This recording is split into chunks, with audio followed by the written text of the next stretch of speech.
pastor, mestre, de nada eu tenho falta, de nada eu tenho falta. Pastor, mestre, de nada eu tenho falta, de nada eu tenho falta. Pastor, mestre, de nada eu tenho falta, de nada eu tenho falta.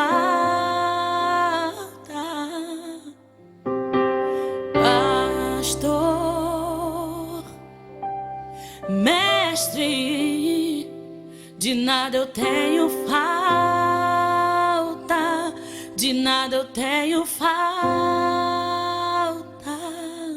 Quando estou abatido, quando estou em perigo, de nada eu tenho falta, de nada eu tenho falta. Quando estou abatido, quando estou em perigo, de nada eu tenho falta, de nada eu tenho falta. Jeová Jireh, Jeová Nissi, Jeová Shalom, Jeová Shalom, Jeová Shalom, Jeová Shalom, Jeová Shalom, Jeová Shalom. Pastor, mestre, de nada tenho falta, de nada tenho falta.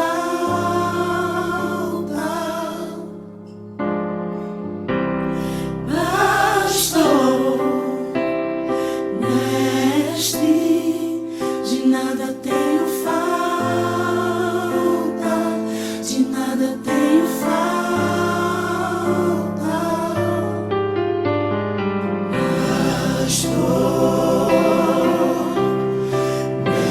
Mestre, de nada eu tenho falta, de nada eu tenho falta.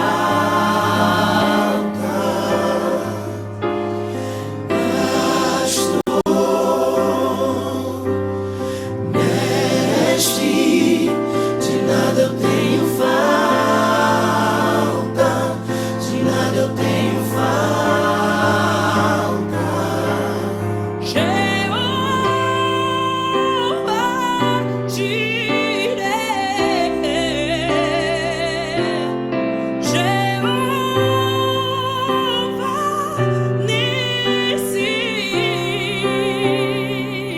Jeová Shalom, Jeová Shalom, Jeová Shalom,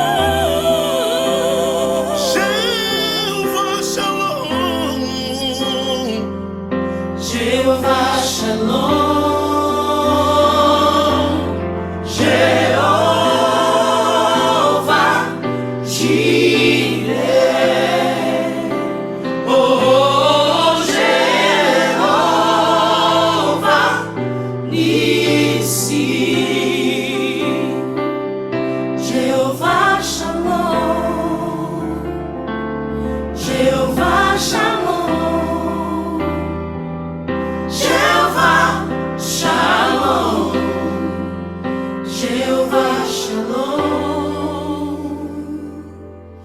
quando estou em perigo, Quando estou abatido, de nada eu tenho falta, de nada eu tenho falta.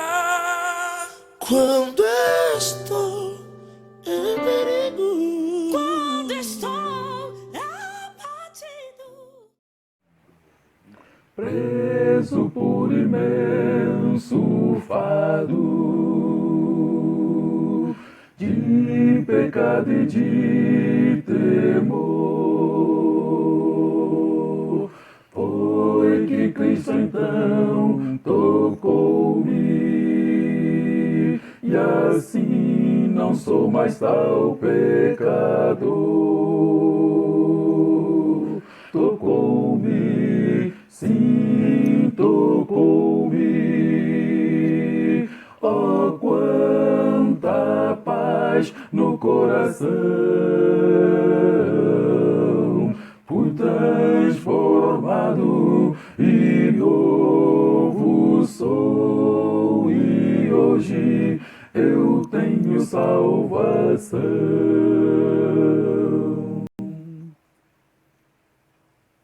Olá, boa noite para você que nos acompanha, você que se junta a nós nesse espaço que é a rede social, que nos acompanha pelo YouTube ou quem sabe esteja nos ouvindo, né, em outro momento.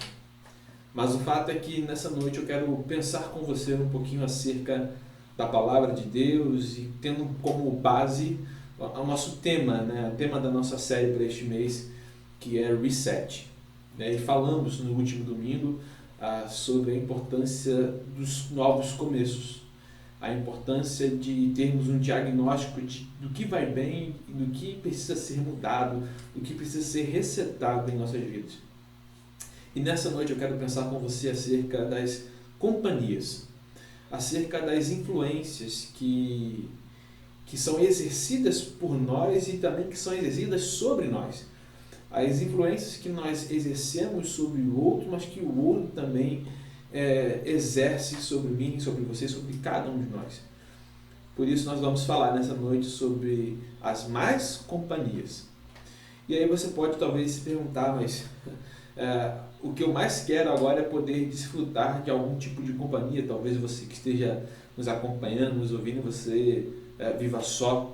E aí, nesse tempo de isolamento, você tem experimentado da solidão.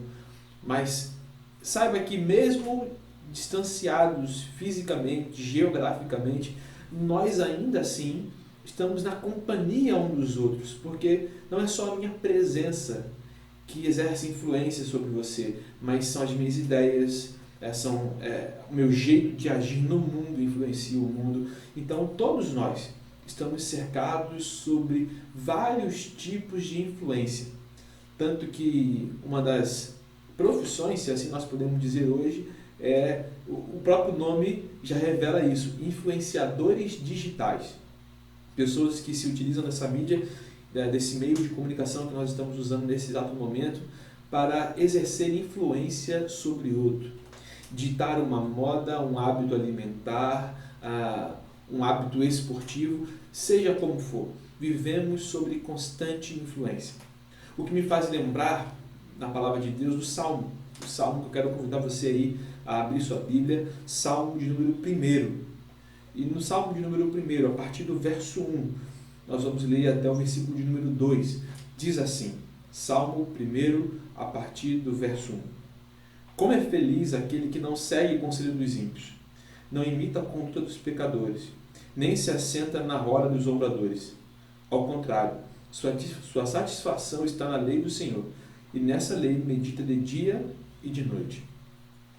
Certamente você já deve ter ouvido alguma mensagem, você já deve ter lido este salmo, que é um daqueles salmos que está na boca do povo, se assim nós podemos dizer, um dos salmos conhecidos.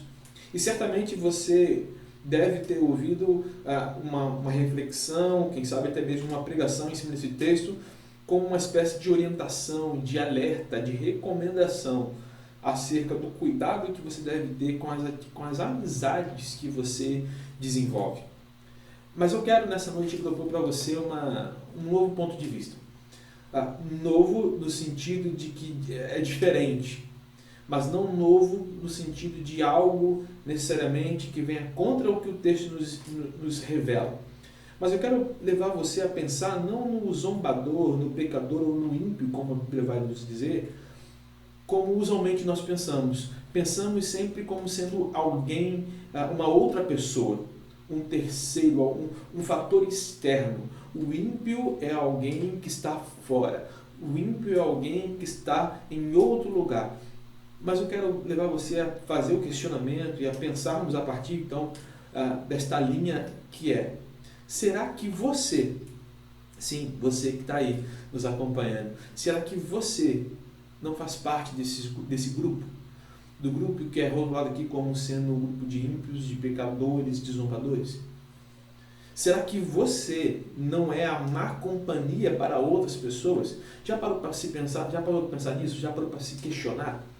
O apóstolo Paulo, em uma das suas cartas, na sua carta aos Coríntios, quando ele vai fazer ali no capítulo 11, toda uma apresentação acerca da ceia do Senhor, em dado momento ele diz: olha, examine-se, pois, o homem a si mesmo. Talvez seja esse tempo, e é isso que eu quero propor para você aqui nessa noite, que você se examine, que você se avalie enquanto servo ou serva do Senhor. Será que de fato você é um cristão? Talvez você possa estar pensando: não, eu não me enquadro nesse grupo de zombadores. Não, eu sou alguém temente a Deus, eu estou na igreja, eu assisto agora os cultos online. Não, eu não faço parte. Será? Nós somos no Brasil quase cerca de 80% a 85% de evangélicos. E a realidade que nós vemos no nosso país não é a realidade que deveria corresponder ao percentual de evangélicos, de pessoas que dizem ser cristãs, ou seja, pequenos cristos.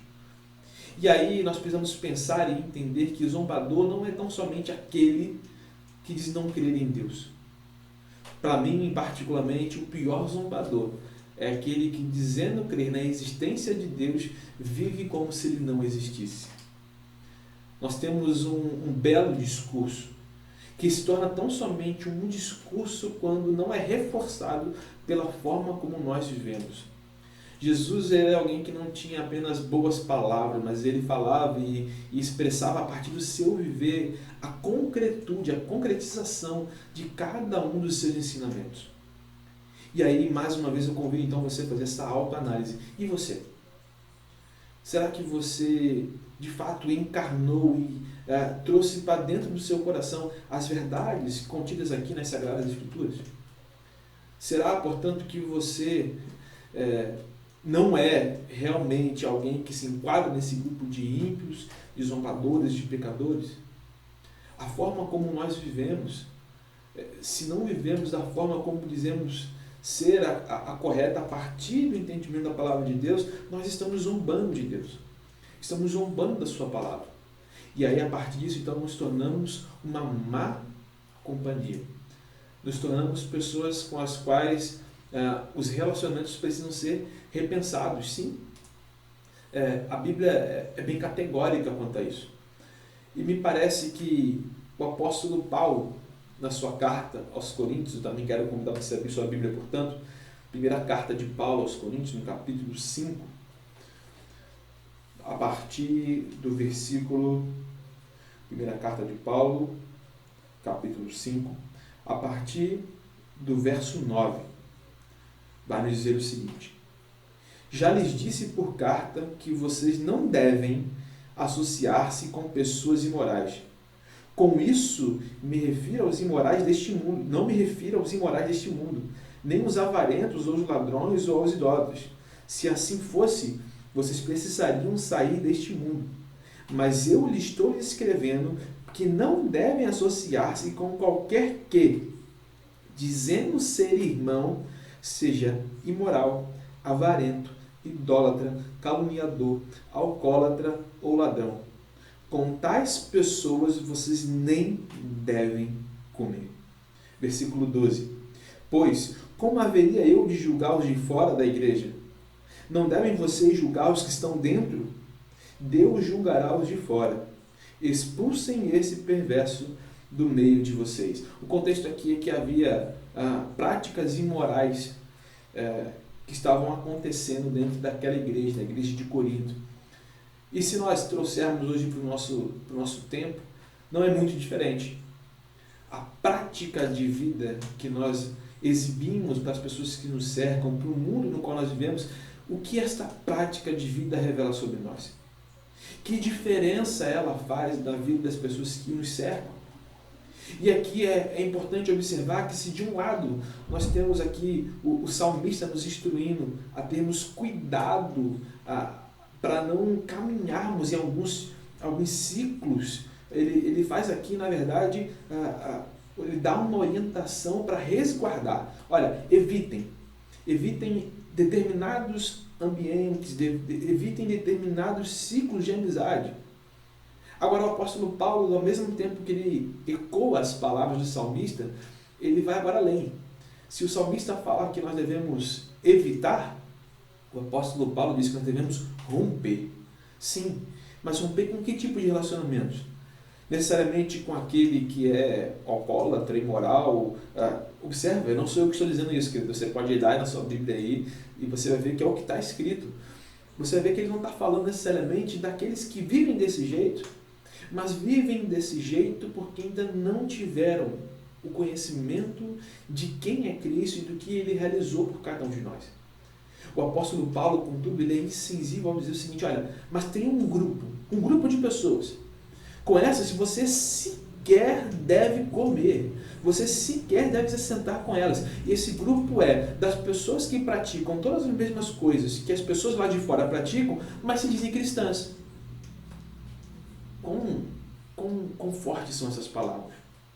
Quão triste é saber que essa realidade que acontecia na igreja de Corinto há tantos anos atrás ainda é presente em muitos de nós. Quantos, talvez você que está me ouvindo, talvez você conheça, mas eu não quero que você mais uma vez pense em alguém além de você nessa noite. Eu quero que você entenda que essa palavra, essa mensagem, ela é para nós, para você enquanto indivíduo. Mas eu quero que você entenda, então, portanto, que será que você não é esse tipo de pessoa? O tipo de pessoa que Paulo vai falar aqui que é avarenta. E aqui eu não estou falando na questão, como já é de praxe de associar a igreja, a questão do dízimo necessariamente, mas eu estou falando aqui da questão da generosidade. Generosidade com aqueles que te cercam. Talvez você conheça alguém que esteja nesse tempo que nós estamos vivendo, passando por uma dificuldade, e você pode abençoar a vida dessa pessoa, e você não faz. E a Bíblia vai dizer, inclusive, que quem sabe fazer o bem e não faz, comete pecado. Talvez você se identifique, diga ser um cristão, mas você é alguém, em outras versões vão dizer o seguinte: pessoas que ofendem umas às outras, aqui vai dizer caluniador. Mas você é uma pessoa que ofende as outras pessoas. Ofende aquele que não pensa como você, aquele que não acredita como você. A Bíblia também nos orienta que é o nosso falar, né? Deve evitar palavras de baixo calão, ou então, como diz alguns textos na Bíblia, palavras torpes. Mas observa, então, o que é de fato ser um cristão? O que é ser cristão neste tempo que nós nos encontramos hoje? Não dá para ser cristão tão somente no mundo virtual.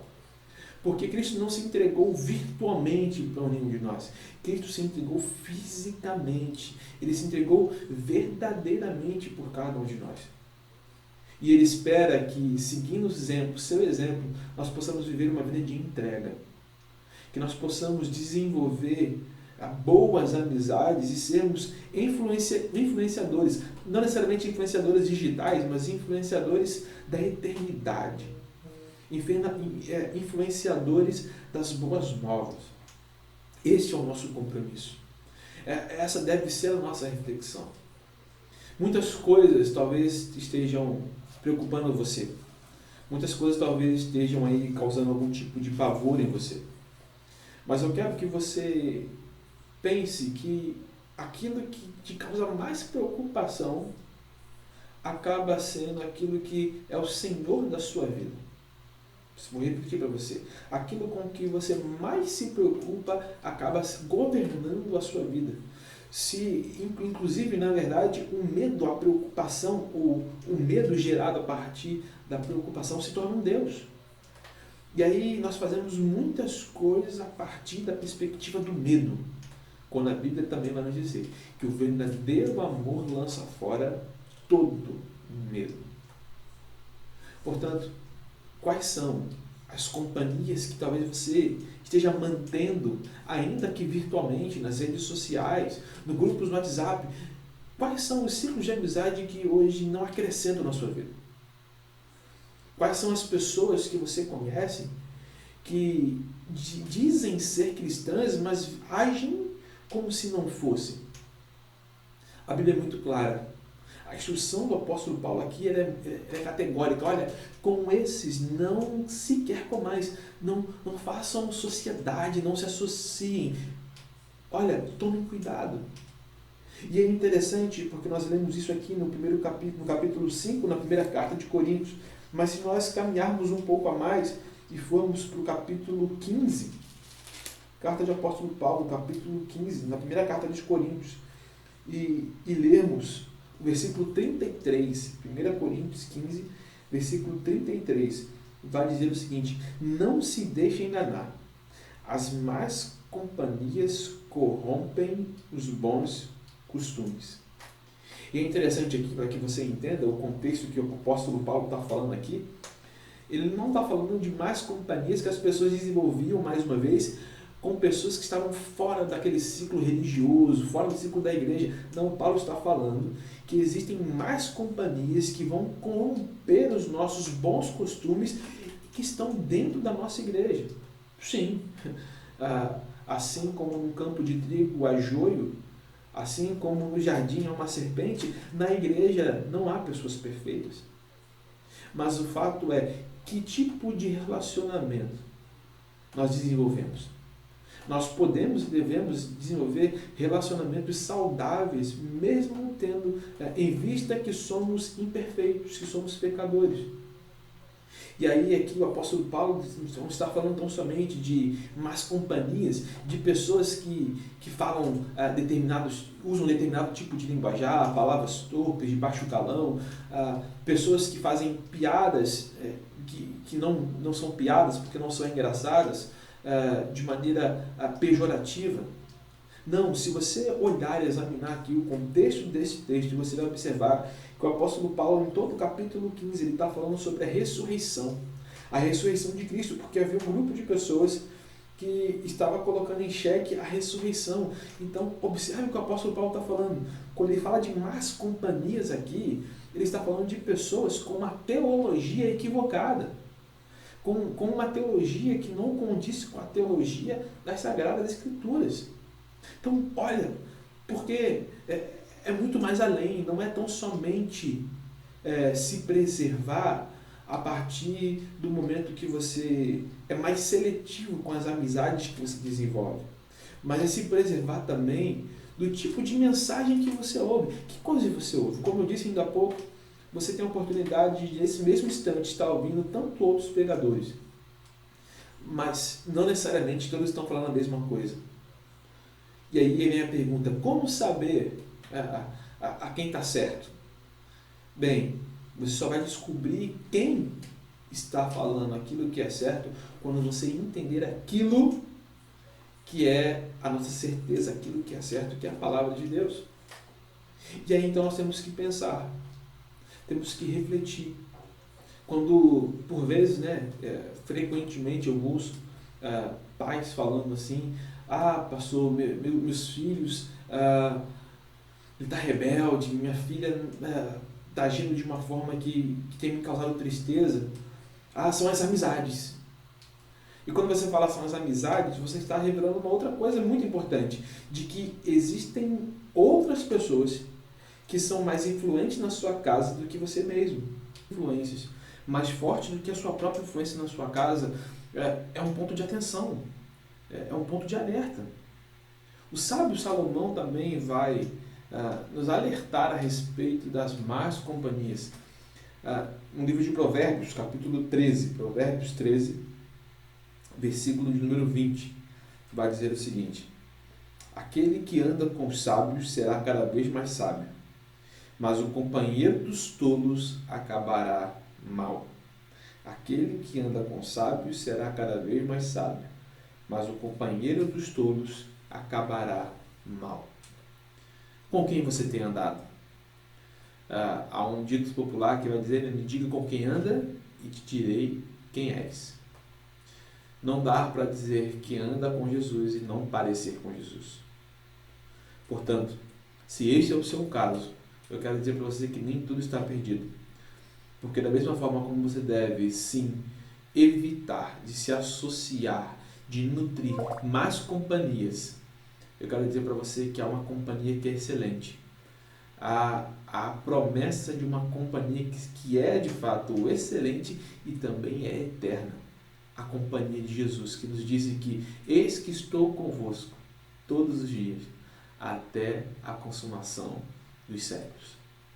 Que você possa analisar a sua vida e perceber quais são os vínculos que talvez você esteja nutrindo e que precisam ser rompidos, e também perceber e analisar se você mesmo não tem sido uma má companhia para as pessoas que convivem com você, e que você entenda isso e se disponha a uma mudança, a uma transformação a partir de um arrependimento genuíno.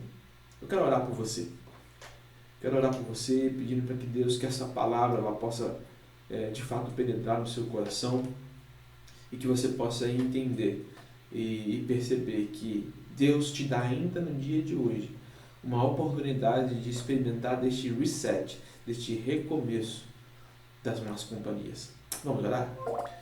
Senhor, muito obrigado, Deus, por tudo que o Senhor tem feito. Obrigado por quem Tu és. Eu quero te pedir, Deus, que o Senhor continue nos abençoando. Nos livra, Deus, sim, de andarmos diante dos pecadores, dos ímpios, dos zombadores, da mesma forma como eles vivem. Mas que nós possamos, sim, caminhar entre eles, ó Deus, mas fazendo a diferença, sendo influenciadores da vida eterna, influenciadores do Teu reino. Senhor, nos perdoa também quando nós agimos como nós não deveríamos agir. Nós reconhecemos nossas falhas e te pedimos perdão. Que o Senhor possa nos fortalecer, nos fortificar nesta caminhada que é a vida cristã. Muito obrigado por tudo. Dá-nos uma noite na Tua presença. Obrigado pelo dia. Obrigado por tudo que o Senhor tem feito. Porque em meio ao caos nós ainda temos motivos para Te agradecer. É o que nós te pedimos em nome de Jesus. Amém. Que Deus te abençoe. E no próximo domingo nós estaremos aqui novamente nos encontrando e partilhando um pouco da palavra de Deus. Deus te abençoe.